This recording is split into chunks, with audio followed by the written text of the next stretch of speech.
कहते हैं हर इच्छा पूरी हो सकती है, बस सवाल ये है आप क्या खोने को तैयार हैं। और अगर कीमत पैसे या जान नहीं बल्कि आपकी पहचान हो तो ये कहानी है आकाश की। एक आम सा लड़का जो हम आपकी तरह ही था, ना बहुत अमीर ना बहुत बहादुर, बस जिंदगी से कुछ बेहतर चाहता था। आकाश एक छोटे से शहर में रहता था। घर, माँ बाप और छोटा भाई राहुल, जिसके लिए वो कुछ भी कर सकता था। एक दिन घर की सफाई करते हुए उसे उसके दादा की पुरानी संदूक में एक अजीब सी किताब मिली। किताब का नाम था अल मसर का रहस्य। किताब के पन्ने पुराने थे, लेकिन उस पर लिखी बातें आज भी जिंदा थीं। जो चाहिए उससे पहले त्याग करो। जब काला दिया जले तो पीछे मत देखना, क्योंकि वो तुम्हें देख रहा होगा। किताब में एक काले दिए का जिक्र था, जिसे लोग कहते थे शैतानी दिया या फिर सिहर। लिखा था कि उसमें एक ताकतवर आत्मा कैद है जो सिर्फ एक इच्छा पूरी करती है, लेकिन बदले में कुछ छीन लेती है। आकाश भूत प्रेत पर विश्वास नहीं करता था, लेकिन उसने इंटरनेट पर उस शैतानी दिए के बारे में कुछ देखा। वहां से आकाश को पता चला कि ऐसा दिया शहर के बाहर शमशान के पास रहने वाले एक तांत्रिक के पास है। उसका नाम था काल भैरव बाबा। आकाश बाबा के पास पहुंचा। आकाश ने बाबा से दिए की मांग की। बाबा बोले, बेटा, ये दिया भगवान नहीं है, ये वरदान नहीं बल्कि एक सौदा है। जो इसे जलाता है वो कभी खुश नहीं रहता। पर आकाश ने सोचा ये सब बकवास है, मैं इसका खुलासा करूंगा। बाबा ने आकाश को आखिरी चेतावनी दी, इसे लाल कपड़े में रखना, सूरज ढलने के बाद मत जलाना, और अगर रात में कोई तुम्हारे नाम से पुकारे तो जवाब मत देना। आकाश हंस पड़ा और फिर आकाश अपने घर आ गया।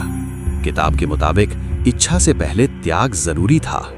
आकाश ने वो चीज चुनी जिससे वो सबसे ज्यादा प्यार करता था, अपने बचपन के पालतू कुत्ते की तस्वीर जो अब इस दुनिया में नहीं था। बिना डरे उसने तस्वीर दिए के सामने रख दी, लेकिन कुछ नहीं हुआ।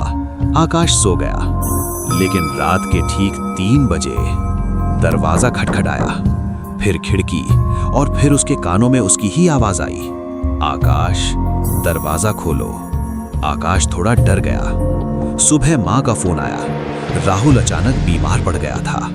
डॉक्टर भी नहीं समझ पा रहे थे, और वो बस एक ही नाम ले रहा था, अपने बड़े भाई का नाम, आकाश। आकाश टूट गया, जिसे वो सबसे ज्यादा प्यार करता था। उसका छोटा भाई, उसकी तबीयत बहुत खराब हो गई। फिर उसने सोचा कि दिया एक इच्छा पूरी करता है। उसने दिया जलाया। लौ हरी थी और हवा में अजीब सी गंध फैल गई।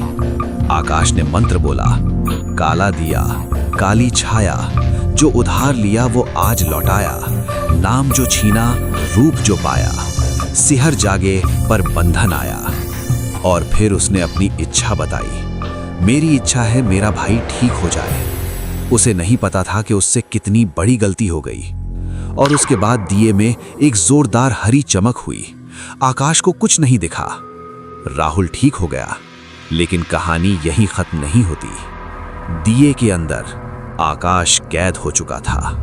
जिस पर लौ हरी हुई और दिए की रोशनी तेज चमकी, आकाश को लगा जैसे जमीन उसके पैरों के नीचे से खिसक गई हो।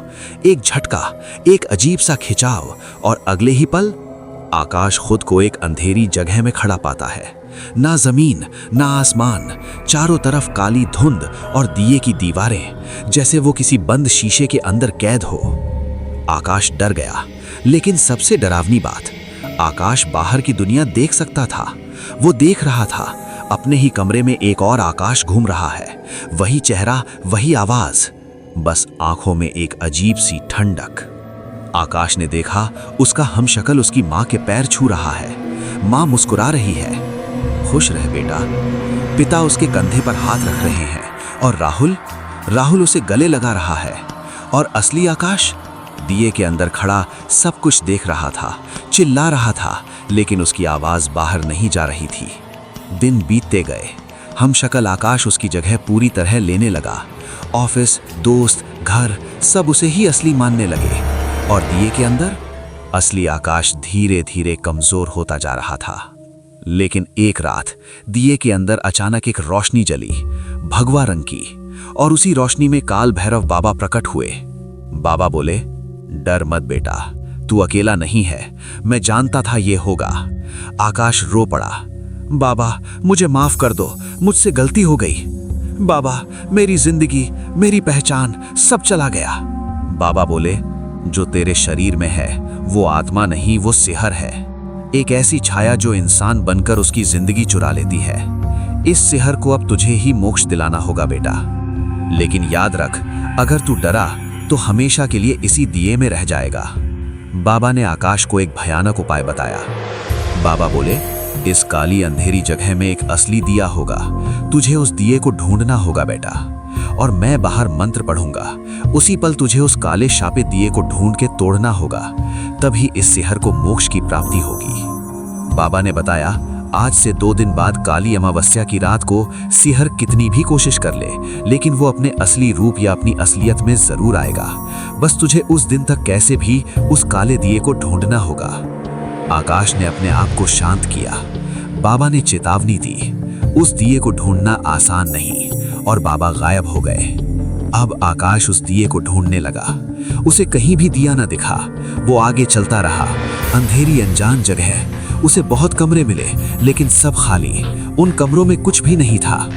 और आकाश के घर में शुरुआत में सब ठीक था, लेकिन धीरे धीरे उस हमशक्ल में कुछ बदलने लगा। वो राहुल को देर तक घूर कर देखता, आईने में खुद से बातें करता, और कभी कभी अंधेरे में हंस देता। और फिर एक दिन अमावस्या की रात को माँ को शक हुआ, और एक रात माँ ने उससे पूछा, आकाश तू पहले ऐसा नहीं था, तेरी आंखें इतनी ठंडी क्यों लगती हैं? सिहर मुस्कुराने लगा और बोलने लगा, माँ, इंसान बदल जाता है, लेकिन सिहर बदलता नहीं, वो बस नकाब पहनता है। उसी रात काल भैरव बाबा शमशान के पास एक घेरा बना रहे थे, चारों तरफ नींबू और राख। बाबा बोले, आज या तो आत्मा मुक्त होगी या फिर ये शरीर। आकाश को बाबा की बात याद आई। बेटा, अगर तूने उस काले दिए को नहीं ढूंढा और अगर एक पल भी देर हुई तो तू हमेशा के लिए इसी दिए में रहेगा। रात के ठीक 12 बजे घर की बिजली चली गई। अंधेरा और सन्नाटा। हमशक्ल आकाश आईने के सामने खड़ा था, और आईने में उसकी परछाई हिल नहीं रही थी। दिए के अंदर आकाश को एक कमरा मिला जो हरे दरवाजे से चमक रहा था। ये वही कमरा था जिसकी आकाश को तलाश थी। आकाश ने एक दिन अपना खाली कमरे ढूंढने में लगा दिया। आज अमावस्या की काली रात थी जब आकाश को वो कमरा दिखा। आकाश भाग के गया और उस दरवाजे को खोला। आकाश चौंक गया। उसे कमरे में एक नहीं बल्कि बहुत सारे दिए दिखे जो हरी लौ से जल रहे थे। और फिर अचानक आईना टूट गया और माँ ने देखा, आकाश की आंखें पूरी तरह काली हो गई। सिहर, अब छुपने की जरूरत नहीं, ये शरीर अब मेरा है। दिए के अंदर संघर्ष। उसी पल दिए के अंदर असली आकाश ने देखा एक दिए की हरी लौ जिसकी परछाई दिख रही थी और किसी दिए की परछाई नहीं दिख रही थी। उसने उस काले दिए को उठाया और तोड़ दिया। दीवारें हिलने लगी। बाहर बाबा ने मंत्र बोला, बंधे रहो नहीं मुक्ति को जाओ, काल नहीं मोक्ष को पाओ। माँ रोती हुई चिल्लाई, अगर तू मेरा बेटा नहीं है तो चला जा, मुझे मेरा आकाश लौटा दे। जैसे ही ये शब्द बोले गए, हमशक्ल चीख पड़ा। उसका शरीर जलने लगा और दिए में एक काली परछाई का विनाश हो गया और आकाश जमीन पर गिर पड़ा। सुबह आकाश की आंख खुली। माँ उसके सिरहाने बैठी थी। राहुल रो रहा था और बाबा मुस्कुरा रहे थे। काल भैरव बाबा बोले, याद रखना बेटा, इच्छाएं अगर गलत दरवाजे पर मांगी जाएं तो भगवान नहीं सिहर जवाब देता है। और दिया आज भी काल भैरव बाबा के पास है, मंत्रों से बंधित किया हुआ। लेकिन याद रखना, सिहर हमेशा बंद नहीं रहने वाला।